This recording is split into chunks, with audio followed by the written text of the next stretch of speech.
Okay, we are officially live.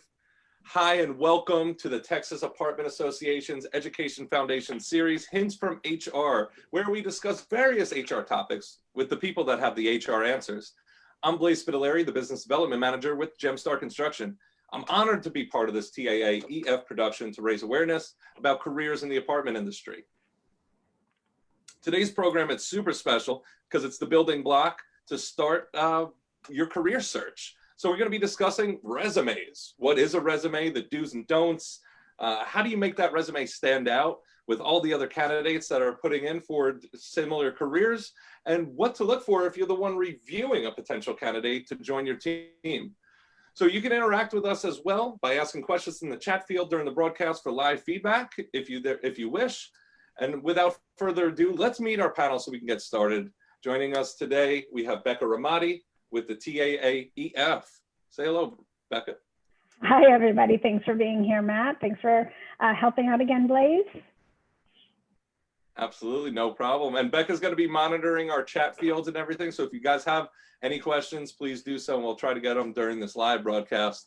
And our HR expert today that's joining us, he's a gentleman that has over 2 decades of recruiting and HR under his belt. Over a decade of that, he was focusing on the multifamily industry. Everybody, Matthew Smith, the COO, Executive VP of Personnel Services with the Liberty Group. Matt, if you can, say hello, and please tell us a fun fact about yourself, I guess again. Hey, Blaise. Hey, Becca. Hey, everyone. Yeah, here comes part 2. So when I was 10, I was detained by Secret Service for going into a restricted area on a White House tour. Mind you, we were told not to go there, and I chose to anyway. So folks were really happy with me as I'm being put up against a wall by Secret Service for not following the rules. Wow. Nice. Did you get privy to any special information that you want to leak? No, nothing good. No. Being 10, I probably wouldn't have known it anyway. So. Very true. Well, let's get started with these resumes. I always find like resumes are such a complex building block to start your process of searching for career. I feel like everybody always asks their friends too, like, can you look over my resume for me? Like, does this look good? And there's so much information that's actually out in the world, but really like, what is going to be the best information, especially for this industry? So, and especially for people new to the industry coming in who haven't been part of it before. Yeah, so today we're going to just kind of unravel some of those key components that make up a great resume. And Matthew, I'm super excited to have you on here with your experience. To jump it off, I mean, tell us, what is a resume and what you see in your eyes? What's a resume? What should be included in a resume? Sure. Let's start with, kind of some obvious points. First and foremost, make sure you have appropriate information on your email. Make sure your email address is something that is professional. You'd be amazed at some of the names that we see on email addresses that kind of not only raise flags, but definitely raise some attention. So make sure that the information is not only appropriate, but it's accurate. I get resumes all the time that have missing phone numbers, missing emails, incomplete information. So how do you respond to this person when you don't have good detail? But Blaise, you made a point earlier that it is stressful. It's hard to try and write your resume, and I would say the starting point, especially for those coming into the multifamily industry, is do your homework. Look at the position you're applying for, and really go and look at the job description. Look at what they're posting, and search for those key words so you can look back on your career or what you've done previously and better tailor your resume to fit that job posting. No, that's so accurate. And I do want to kind of circle back to tailoring your resume and do your homework. Make sure that you're a perfect fit and all. I just want to go back to some of those basics because you mentioned like the email address and make sure it's an appropriate professional email and it maybe has your name on it. Is that more or less probably the better emails? That's good. I mean, it can be an abbreviated piece of your name, but you don't want it to be bikini model at yahoo.com. Probably would not be an appropriate email address that you're trying to get a job with. That I would agree with that. Now, when you're filling out, so make sure all your information is accurate. And I always kind of get this confused when I'm reviewing resumes myself, even, or if people ask me to look over their resumes. I feel like a common misconception is the size of resumes. Some say the smaller the better, some say the bigger the better. I know we're in Texas and they say everything's bigger in Texas, but tell us, like, what do we look for in a resume and the lengthwise? Yeah, I would say, unless you're in a PhD type position where you need to fill in a lot of gaps or data, a page is ideal. If the employer is looking for more information, they'll get that from you. But really, I would say most people kind of stop looking after page one. They should get a feel for what you've done or what you bring to the table, page one. And if you can get that information plugged in on page one, it's perfect. Go chronologically, start with the most current job that you have and work your way down. There's preferences, that each individual has. Some like to put the education up top. Others like to put it at the bottom. I don't think there's really a must-have or must-do when it comes to that. But I would always go chronologically and make sure your most current position is listed at the top, and then work backwards from there. Perfect. Now let me ask you too. You're saying to go chronologically. What would be the difference of going chronologically or functionally, and why do you choose chronologically over functionality? Basically, you're trying to show your most current experience and what you're doing currently that is relatable to the position that you're applying for.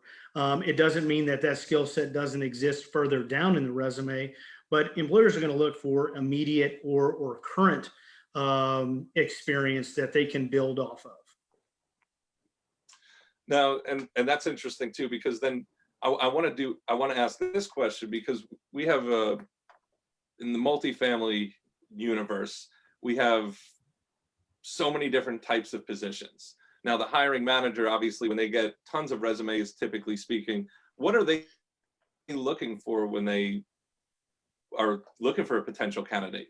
Now, and I want to kind of two-part this. And you mentioned tailoring to the industry and tailoring to the position. How would those kind of go hand in hand to stand out on that side? I think what you need to do is be able to find applicable skills that you have that relate to the job posting you're applying for. And what I mean by that is, if you see something that repeats in the job posting, find out what you're currently doing that is a match to that, and be able to build your resume and show that skill set, so the employer can see what they're looking for matches to what you actually have done. Matt, could you give us an example of that as a sure. So practical way? Say it's a customer service position or a leasing agent position, and they stress customer service multiple times in the job posting. You may currently be a waitress or a waiter at a restaurant. Well, you do that. Build upon your customer service piece, greeting diners as they come in, and being knowledgeable of the menu, being knowledgeable of the product, all of those things that relate to what they are looking for in a leasing agent. Be able to bridge that gap, even though it's a different industry, be able to show that the skill set is there.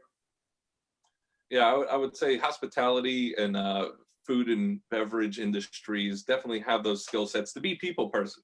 You're constantly interacting. I feel like they translate very well. Now, also, just on the side of the organization looking at potential candidates, in a world that is vastly online nowadays, social media sites. We have sites such as LinkedIn. How does this affect networking and resume building? Does this play into applying for a position? Yeah, I think a lot of employers are looking at social media to see what's going on, to see if there's possibly any red flags. But LinkedIn is a great avenue to look and see the consistency of the resume. There's a section on LinkedIn that it allows for references, so employers can see if previous customers, employees, coworkers are referring you or giving you kudos. So I do think a lot of people go back and look at that. So you want to make sure the resume follows whatever you have posted on social media. It needs to be able to really match and be explainable if there's any variances to it.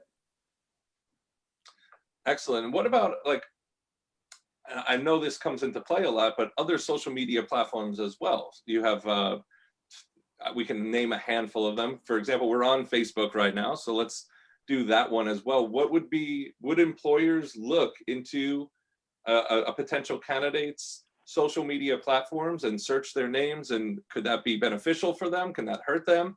And tell us a little bit about why. Yeah, it can do both. It can help and it can hurt, depending on what's posted on social media. If you've got things that are deemed possibly extreme, or just something that doesn't fit whatever the culture of the company may be, it may be a negative for you. I know a lot of people have private, accounts, and then a public or a work account, so you can have the best of both worlds. It's like anything else. Having two teenage daughters, I have to remind them, anything you post online is there forever. So be mindful of what you post. And I would say the same for anyone who's looking for a job. Don't post anything that potentially is going to harm you in a job search. Correct. Now, I do want to touch base on this because we had a previous discussion on this, and then I'm going to kind of switch down a different avenue in a second. But you mentioned something when we just had a conversation yesterday about font and formatting and different systems that can potentially kick out resumes. Do you want to touch base on that as well? Because I thought that was really useful, and I've never heard that before. And I think this is important data for resume building. Sure. Yeah, I think a lot of people will put these very ornate fonts on resumes, pictures, different things, and really the objective should be to keep them as simple as possible. Basic font, basic spacing, because some companies do have systems in place that are scouring the resumes that come through. They're looking for keywords. And if the font is off, or if there's things on it that don't match what the system looks for, it'll automatically discard the resume. So your resume may not even be looked at, just because the font and everything throws it off. So my recommendation to everyone is just keep it clean, keep it very appealing to the eye, make it as simple as possible, and have it flow just nice and clean. And that would be something that, if it gets kicked out, there's no way of even contacting that person to let them know that it got kicked out, correct? Absolutely. Yeah, it's might just, be when they would be like, I interviewed, or I put my resume in with this company, and they never even got back to me. right. But it could have been because maybe you didn't have the correct format when it was scanning through those documents and just got booted out.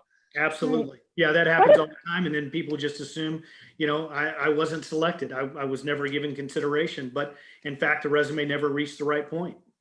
What about pictures on resumes? I've seen that come up here and there where people Yeah, want I would say avoid it. It's not necessary. And, as I said, sometimes it'll jumble the process. You don't want anything that's going to have your resume not viewed. So I would just keep it as simple and plain as possible. So, and before we switch over to talk about what employers need to look for, what about a mission statement or an objective statement at the top? Do you like those? Are they helpful? Yeah, I think they are. And this comes back to the initial statement of researching the position you're applying for. If you can tailor your mission statement or objective to the job you want, not the job you currently have, that's a big plus for an employer who's reading that mission statement that shows, okay, here's my objective. Here's what I'm going for. I like them. They don't have to be too lengthy. It can be, a couple of sentences. It doesn't have to be anything major, but I think it's a good introduction piece. I always came from the school of, and this is just my personal preference, was I never really liked the cover letter myself. Whenever I used to read them, I said, if your resume looks good enough, I want to hear it from you in person. But you're saying the cover letter and an objective statement is probably beneficial if you cover letters 50-50 on. I'm with you, okay, Blaze. I think if the information I see is on the resume, then I'm going to go directly to the resume versus the cover letter, 9 times out of 10. I do know some companies require a cover letter as part of the application process. So, when doing this, always find the specifics of what the application process is. So if it requires it, make sure you do it. If not, I think 9 times out of 10, the resume alone is enough. Yeah, and I think that goes back to making sure you researching your organization that you're applying for, and that their values, company culture as well, so that you're prepared on how to approach that company and to make sure that it's a right fit for you. Absolutely. Well, it's also probably good for people to keep in mind how many resumes someone might be reading.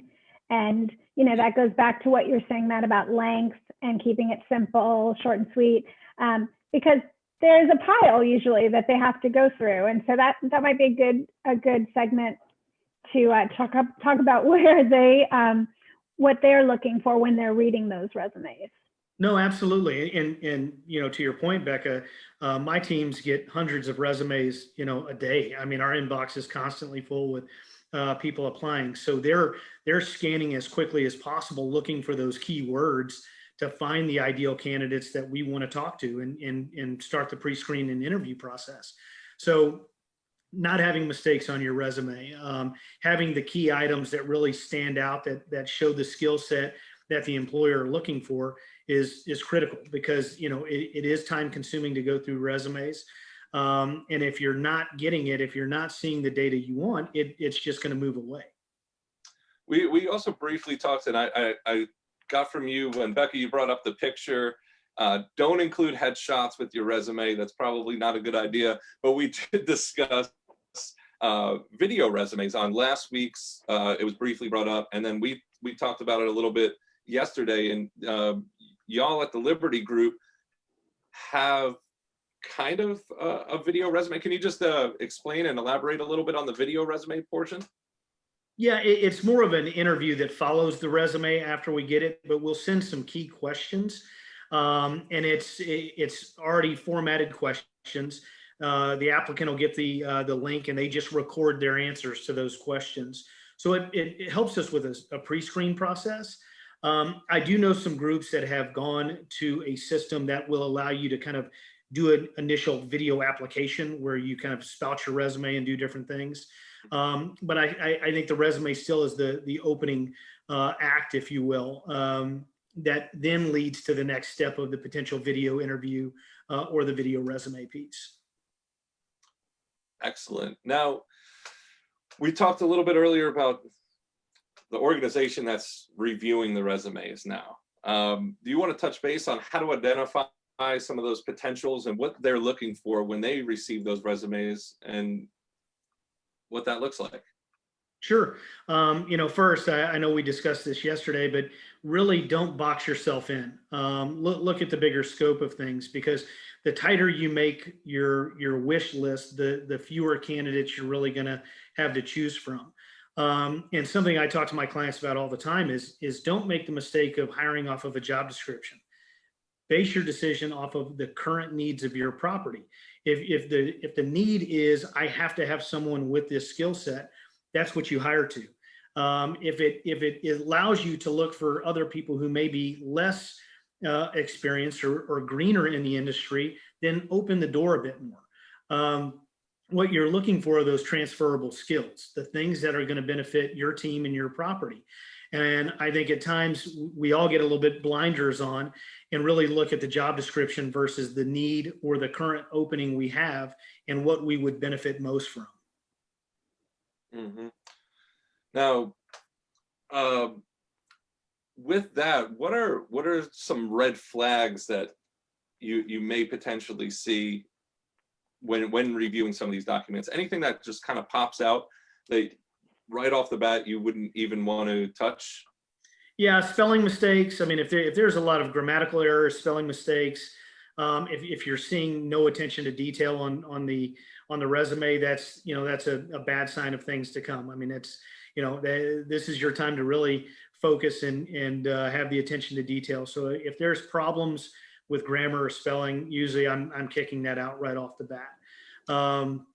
Gaps in employment, or if it just doesn't flow, if you're going from job to job and the dates don't match up, there's inconsistencies with anything regarding to dates, timeframes at employers. Those are things that are going to be red flags for the person. Now, a gap doesn't necessarily mean someone's going to dismiss that resume. It may be completely explainable. I tell everyone, just be prepared. Be prepared to explain why the gap exists. But I would say the biggest red flags are the misspellings, grammar, or inconsistencies within the resume. Now, what if somebody's coming into this as well with like zero work experience? Maybe they're just out of school or whatever the case may be. There's a million reasons on why somebody may have not a lot of work experience to put on a resume. What are some examples of maybe activities, achievements, maybe volunteer efforts that potential employers would be able to look at as successful candidates? Yeah, and I think this is important. This group is really important to have that strong objective or mission statement. So if you don't have the experience, and we've all been there, first job out of school or coming out when you first have a resume, you don't want to pad it with things that, just to fill up the page. If you don't have the experience, you don't have the experience. You've got to start somewhere. But Blaise, you make a good point. Volunteer work, any activities that you've done, accomplishments in sports or anything that you've done with curriculum or education. I would put those things, but I would also say to this group, this is where that mission statement and objective is most important. But I also think they need to take more time reviewing what the job descriptions are to ensure that this really is a position they want to apply for, not just mass blasting the resume because they feel like they have to get a job. So I would take the time to research, but I would also, for this group, stress having that strong mission statement or objective statement would be a big plus. Yeah, I hope people take the time. Oh, so I was going to just say, I hope people would take the time because this industry is fantastic, and they really need to research their organizations and what this industry is about and what services they provide to really get suited and understand it in the full spectrum of things. Completely. So sorry about that. No, I was just going to ask, Matt, you talked about some red flags. Are there green flags that hiring managers and others looking at resumes should kind of pay attention to, especially for those new to the industry people? Sure. Having someone who may be outside of the industry but has a very consistent work history. They worked their way through school, and they spent the entire 4 years working at one place. That's a great sign. Having one job, but having a good referral, and knowing that you committed to that and you worked your way through school, you were doing this and you were successful at both, I think is a huge green light, right? That shows the person was committed. They held up to their obligations and they did what they needed to do. Once again, I also come back to what does your property need? What are you looking for? Are those attributes listed on the resume that transfer to what you need? If not, it doesn't matter how great the resume is or how experienced the person is. If they're not going to provide a value add to the property or to what you need, then it really doesn't matter. But I would say the greens are really the consistencies in employment within the resume, and most important, the transferable skills, making sure that foundation exists there. Excellent. Becca, do we have any interaction on the interwebs? We have some nice kudos for Matt from some Liberty groupers, but no real questions yet. So if anyone has any questions they'd like to ask of Matt, now's your time. Must be all the people who are up for reviews. We can blast out his email and cell phone number, and you can just start calling him. Yeah, don't be like Blaise. He just puts his picture as a resume. That's how he gets all of his jobs. Just his picture. I wish I got a face for radio. So with that, could I get to Becca? Do you have any questions? No, I was just going to mention that after today's episode, we're going to take a 2-week break for the holidays, and we'll be back on January 6th, Wednesday, January 6th, again at 12:15. We're going to be back with Amanda Kyson from Gray Star, and she'll be talking about virtual interviewing. So once you've got that resume ready to go, we're going to get you to the next spot of doing your virtual interview. That's going to be an exciting show as well. Yeah, I think it's going to be a trend for a while. So it's a great topic right now. Absolutely. Virtual interview, these are kind of, I feel like virtual interviews a little bit in a different sense. We're not looking for a career unless I don't know. That's I don't right. know. I'm just That's right. trying to wait for time for some questions to come in. I guess in the meantime, I can tell everybody about the TAAEF Be the Next Room to Grow Ambassador Yes. Video Challenge. Yes, So please. that's back. This year we're focusing on the maintenance professionals in the multifamily industry. The TAA Education Foundation Be the Next Room to Grow Ambassador Video Challenge. Recognize your maintenance professionals that help your properties succeed and be great. The process is simple. Answer a few questions on a video. You upload it. Panel of industry experts select the finalists. The winner will be voted on by the public. The winner gets a professional video made of their story plus free registration and hotel for the 2021 TAA conference. And you can begin submitting these videos in January and find out more information at the website taaef.org. That's my commercial for the Be the Next Room to Grow Ambassador Video Challenge. Get your maintenance guys out there, let them shine, let them tell their stories. It's going to be fantastic. And if anyone knows somebody who thinks that this video would be helpful for them, tag them, share it with them, and let's help some people get some hints from HR on their resumes. Yeah, and Matthew, you've been wonderful, insightful, your wisdom regarding resumes, and I'm sure if we kept tapping into your brain, we were going to get more and more. I was really glad to hear that you got detained by the Secret Service. That was the most excellent information, at least for me, on this series. And Becca, you've always been fantastic, and thanks for helping, keep the flow. Sure. One last question. One question we just got. Matt, what kind of classes or additional training would you recommend for people just starting in the multifamily industry? I think that there's a lot offered not only through TA and NAA when it comes to the certifications in different courses. But I think for those new, we offer some leasing 101 classes. We're working on maintenance classes to give exposure, but we're trying to find that next group of talent. Becca, you and I have been working on this one for a long time of trying to identify the talent outside of the group. But I would feel free to call Liberty Group or the associations in whatever market you're in to start that process. A, it shows initiative, and B, it'll give you some additional insight into what the industry really has to offer. And as Blaise said previously, it's a great industry. It's all over. So if you're a person who wants to move or transfer, there's jobs nationwide and internationally. And the room to grow really, really does exist. So there's a lot of growth opportunity, and it's frankly an unknown industry in some respects. So I think talk to people. I think that's always the best thing to do. Don't hesitate to reach out to someone in the position currently and ask them what the job is, because you may find out you like it, you may find out you don't like it. But I don't hesitate to talk to people who are in the industry. That's a perfect summation, and thank you both so much, and thank you everybody for watching. Thank you all. Thanks.